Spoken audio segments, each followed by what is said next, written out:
Well, it's the 15th of May, so that means it's time for Cap's Recap, my monthly little channel update series. Once again, not too much to say here in regards of ongoing and upcoming things, mostly because I've fallen behind on a lot for various reasons. For example, with Bayonetta, I just hit a brick wall hard with one of the Alfheims that I encountered, because I try to practice each stage before, not to mention actually try to do the Alfheims, because the first time I played through the game I never touched any one of them, mostly because I didn't find most of them. A lot of them involve backtracking, and you wouldn't think to do that. But yeah, like, I was stuck on one in chapter 6 for a ridiculous amount of time, and that's why Bayonetta has just been on hold. And the only reason I'm doing the Alfheims is because doing all of them unlocks a bonus chapter at the end of the game, and I kind of want to see what it's all about. So yeah, had it not been for that, this LP probably would have been over. Well, I mean, just the Alfheims in general. I lose a lot of time on those. But yeah, I was finally able to beat it the other day, so here's hoping the second time through for the actual recording will be a lot smoother. But yeah, hopefully now Bayo should get back to regular uploads and Color Splash. That's also because I just keep like not anticipating how long the recording and rendering process is going to take for that game, and I mean by now I should have known. And Copy Kitty was just hit with a plethora of technical difficulties, but I think I finally have everything solved with that, using OBS to record it now, and like actually taking other precautions to make sure my commentary recording goes smoothly. So yeah, like that should be able to go smoothly from here on out. Kingdom Hearts and Danganronpa 2, though, I'm having no trouble with those. I'm like so far ahead in those, it's kind of ridiculous. I have a backlog of videos, so there's no shortage of those videos, at least. So yeah, well actually I do have a bit of a backlog of Color Splash too. It's just editing and rendering those parts is going to take a hot minute, but yeah, those will be up soon enough. As far as upcoming things go, I still intend to start the Zelda Oracle games after Kingdom Hearts, and there's really not too much left for Kingdom Hearts. I'm about to enter the final real world of the game, and then after that it'll be like some miscellaneous stuff, item cleanups, doing the last tournament, and then it's on to the end game, which isn't that long, all things considered. Like, it's mostly just boss fight after boss fight after boss fight. No real areas to explore. But I think there is some Final Mix exclusive stuff that's coming up. That might take me by surprise. But yeah, the Oracle games will be starting up once Kingdom Hearts is over. And way back when I had said I wanted to start Xenoblade Chronicles after the Oracle games, yeah, I think I'm just going to go ahead and put that on hold. The biggest reason being it's going to be a long LP, and there's still some stuff I want to have ready for that by the time I start it up. So yeah, like, even though I wouldn't really start it until the Oracle games are over, I'm still going to hold off on that for just a bit. Likewise with Star Fox Zero, I'm going to wait till both Bayonetta and Color Splash are over for that. Kind of already broke my resolution to not have so many things ongoing at once by starting up Danganronpa and Copy Kitty so close to each other when I have all these other things going on. So that's why I want to wait in that regard. But considering I'm past the halfway point in Color Splash and not quite at the halfway point of Bayonetta, but it's a pretty short game in the grand scheme of things, so yeah, it shouldn't be too long before Star Fox Zero starts up. Also gives me more time to look for somebody to commission art for that LP. Why are there so many talented furry artists out there? Just too many to choose from. And I bet all of them could draw a really good angry Fox McCloud. Yeah, first world YouTuber problems, I guess. And last year I had mentioned how I wanted to start up the Wonderful 101. Well, it looks like that's finally about to happen once Yoshi's Woolly World is over. Yeah, Woolly World has, barring any major technical difficulties, Woolly World will be over in 3 more weeks. And then after that, taking its spot as a series I do like 1 video a week for, it's going to be the Wonderful 101. Great Wii U game, really underrated. Looking forward to playing it. How fitting that right around the time one Platinum game should end, I'm going to be starting up another one. Oh, and speaking of Platinum games, I don't even remember if I had said this in the previous update or if I came to this conclusion after that update, but yeah, Bayonetta 2, I'm going to wait a bit before starting that up. Don't want to fall into the same trap I did with Crash Bandicoot some years ago where I did like Crash 3 immediately after Crash 2. And then it was like, wow, I kind of want to play more Crash, but I kind of depleted the library now. I probably should have spaced out the games a bit more. So, yeah, I'm just going to put some time in between Bayo 1 and 2. Just because. And last order of business, the upcoming summer. The last few years I've been doing like themed summer things. Some years went better than others. I think last year went pretty well. That was probably the best year. Really fun too. With my little 16-bit summer. Yeah, I figure I might as well do another one this year. It's just a matter of choosing what to do. Which is why I didn't go into too much detail about what will be coming up after the Zelda Oracle games or Star Fox Zero. But yeah, it's just a matter of choosing what to do this year, and I really don't know what to do.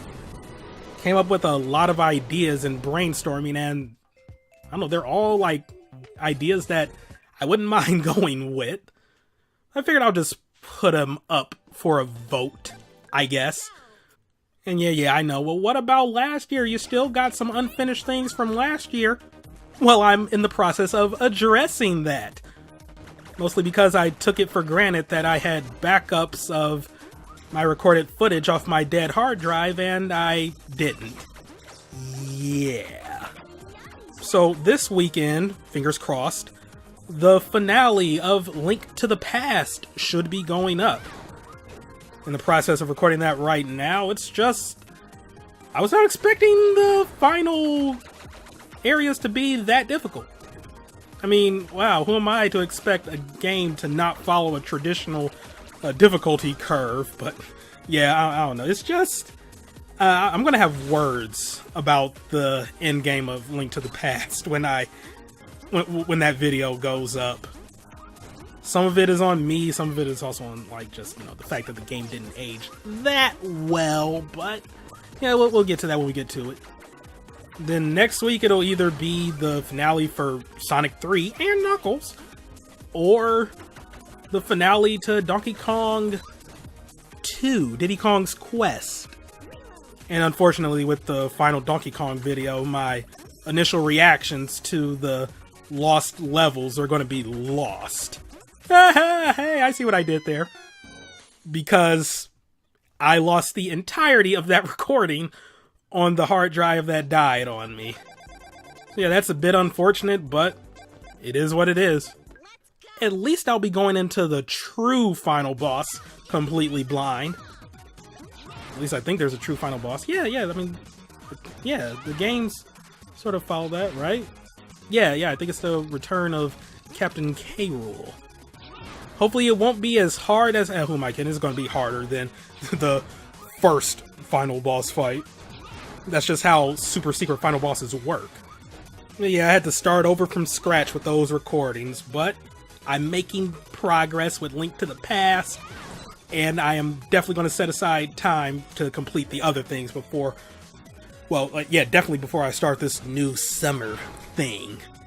So as for what to do this summer, I'm going to leave it up to you guys in a vote.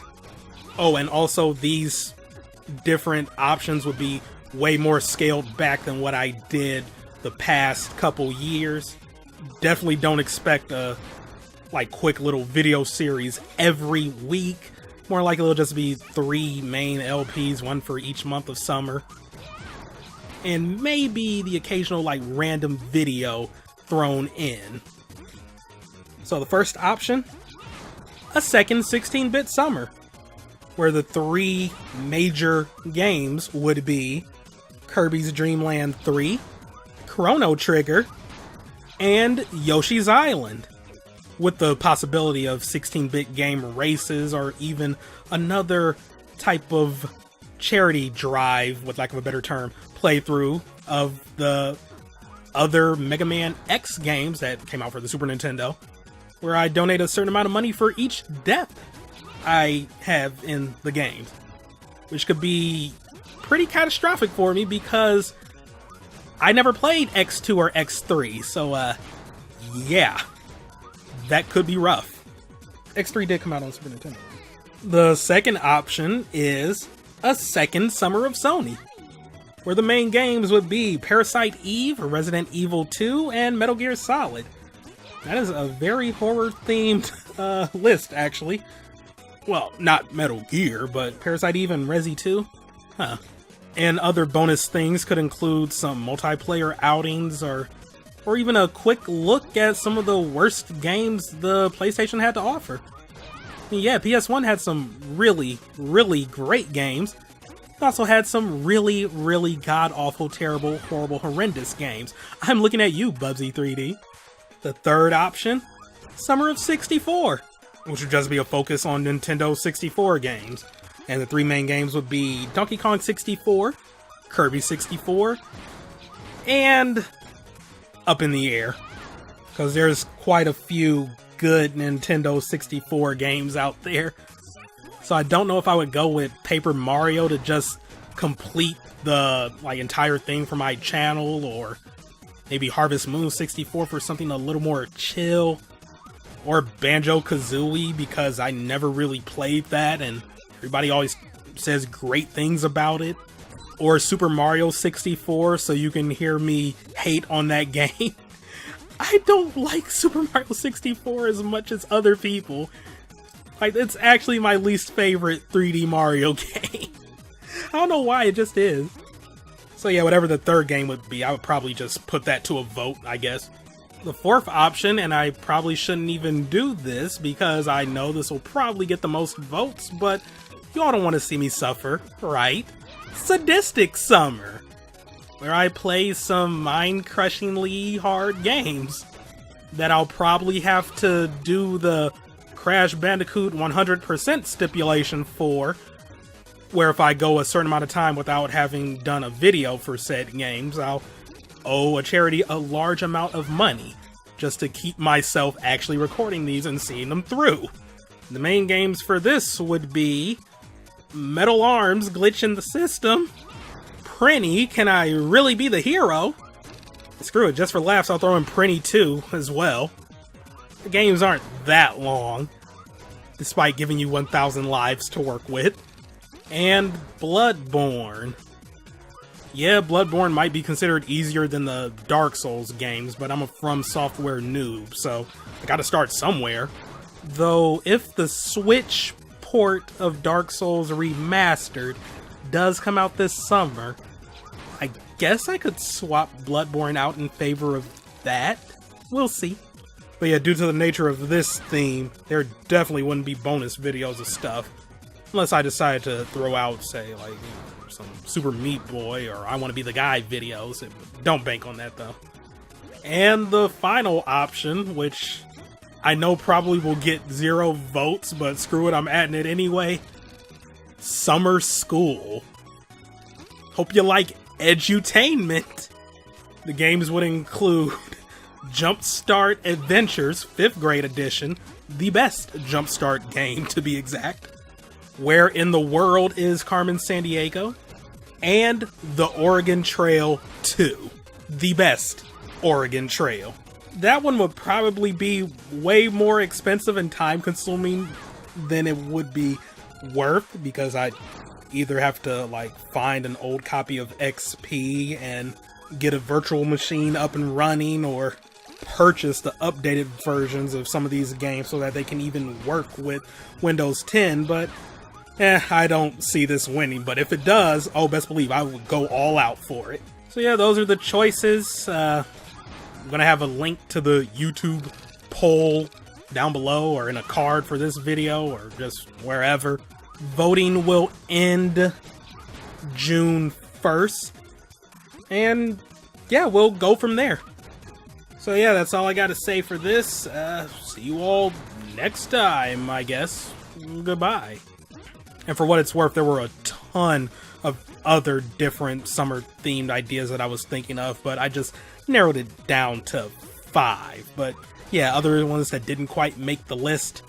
Surgical Summer, which would have included like Amateur Surgeon, the online Adult Swim game. It is a fun game. Trauma Team and Trauma Center. Superhero Summer would have been like Ultimate Spider-Man, the Lego Marvel games, and Deadpool. Sim Summer, which would have just been like The Sims and other simulation/tycoon games. Roguelike/dungeon crawler Summer would have included like Pokemon Mystery Dungeon and Crypt of the Necrodancer and other stuff along those lines. And my friend even suggested something he called the Summer of Sound Advice. Which, the more that I look at this, they appear to be games that he's been trying to force me to play for years. Which includes Earthbound, Mother 3, Live Alive, whatever that is, Psychonauts, and Mr. Driller. So, yeah. Though to be fair, I have played Earthbound and Psychonauts, I just haven't beaten them yet, but okay. So, yeah, whatever, I'm done here. Goodbye.